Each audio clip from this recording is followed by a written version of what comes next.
નમસ્કાર દર્શક મિત્રો, આપ જોઈ રહ્યા છો the times of Mahisagar news.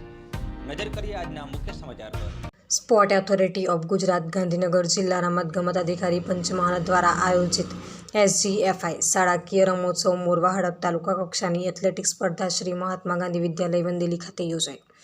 Sport authority of Gujarat Gandhinagar જિલ્લા રમતગમત અધિકારી પંચમહાલ દ્વારા આયોજિત SGFI શાળાકીય રમોત્સવ મોરવા હડપ તાલુકા કક્ષાની એથ્લેટિક્સ સ્પર્ધા શ્રી મહાત્મા ગાંધી વિદ્યાલય વંદેલી ખાતે યોજાઈ, જેમાં U14, 17, 19 ભાઈઓ બહેનોએ દોડ 100, 200, 400, 600, કૂદ, લાંબી કૂદ, ઊંચી કૂદ, ઘોડા ફેંક, ચક્ર ફેંક, બરછી ફેંક જેવી રમતોમાં ભાગ લીધો।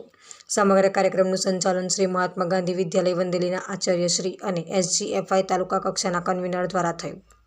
નિર્ણાયકમાં બાબુભાઈ કલાસવા, વીરસિંહભાઈ પલાસ, બાબુભાઈ પટેલ, હઠીસિંહ ઠાકુર, શંકરભાઈ કિશોરી, ખેલ સહાયક ધર્મેન્દ્ર પરમાર, રવિન્દ્ર ઠાકુર, પટેલિયા સર, જનતા બારિયા ઉપસ્થિત રહી કામગીરી કરી। મારી શાળાના શિક્ષક રમેશભાઈ પટેલ, SB વાઢી, સમરસિંહ બારિયાએ પણ સહભાગી રહ્યા હતા।